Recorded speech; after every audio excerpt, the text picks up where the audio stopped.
Hello दोस्तों, मैं सचिन मौर्य एक बार फिर आप सभी लोगों का अपने YouTube चैनल मानराज इंस्टीट्यूट में स्वागत करता हूँ। उम्मीद करता हूँ आप सभी लोग ठीक होंगे। तो बिना देर किए सीधे मुद्दे की बात करते हैं।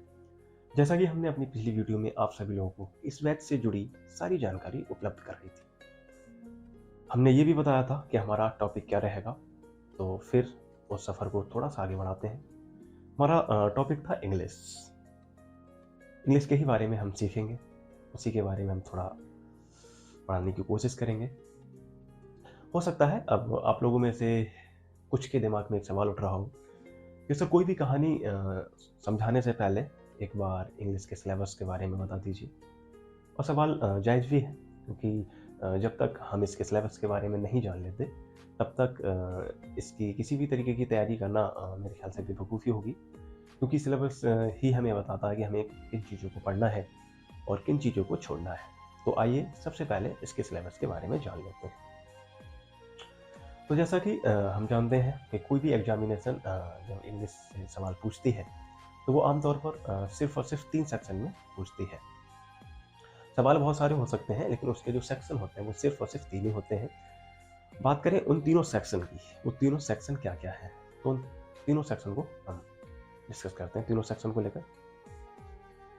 तो इंग्लिश का पहला सेक्शन आता है, थोड़ा लिख लेते हैं।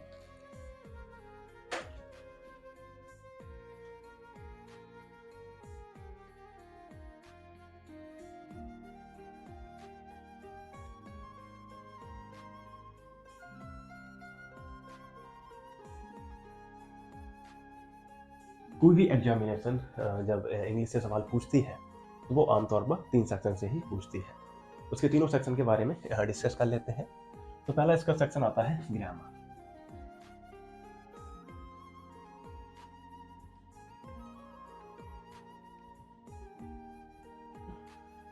ग्रामर को ही हिंदी में हम व्याकरण कहते हैं, आप जानते होंगे, पहले ही पढ़ा होगा।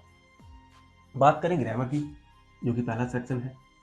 ग्रामर को भी 2 पार्ट में बांटा गया है। पहला एलिमेंट्री लेवल,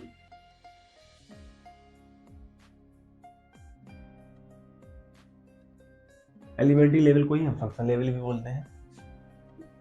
लिख देता हूं।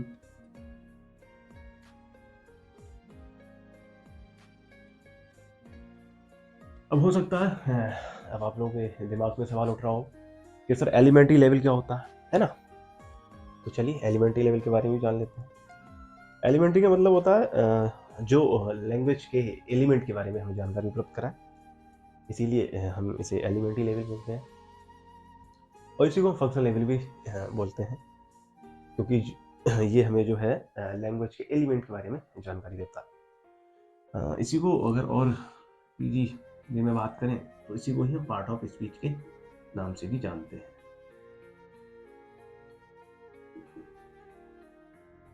पार्ट ऑफ स्पीच कैसे काम करती है, क्या रोल होता है इसका सेंटेंस में, कैसे इसकी पहचान करते हैं, तो ये हम आगे चल के पढ़ेंगे।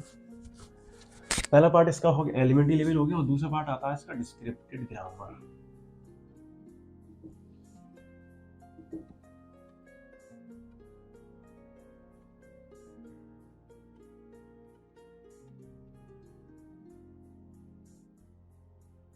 जिसे हम फॉर्मेशन बोलते हैं। फॉर्मेशन ही क्यों? क्योंकि ये सेंटेंस में फॉर्म कैसे इस्तेमाल होती है उसके बारे में हमें बताता है। आई होप यहाँ तक आपको समझ में आ गया हो। दूसरे सेक्शन के और चले। ओके, दूसरा सेक्शन आता है इसका वोकैब, जिसे हम वोकैबुलरी भी बोलते हैं, शॉर्ट में से वोकैब बोलते हैं। वोकैब के अंदर क्या चीज आती है? वोकैब के अंदर सिनोनिम्स है, एंटोनिम्स है,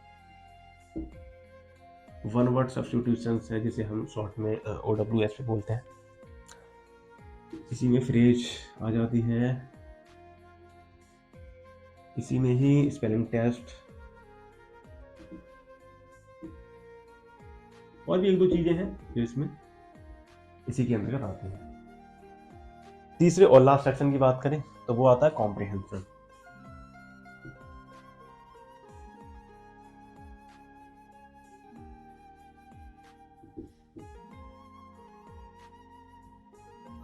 कॉम्प्रिहेंशन के क्या पार्ट होते हैं, कितने पार्ट? तीसरा सेक्शन आता है इसका कॉम्प्रिहेंशन। कॉम्प्रिहेंशन के अंतर्गत क्या क्या चीज़ें आती हैं, या फिर यूँ कहें कि इसे कितने हिस्सों में बांटा गया है, तो इसके भी कई सारे हिस्से हैं। मुख्यतः इसके 3 हिस्से हैं। पहला रीडिंग कॉम्प्रिहेंशन,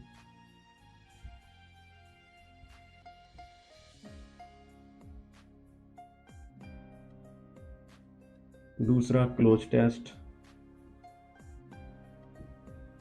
और तीसरा पैराजम्बल।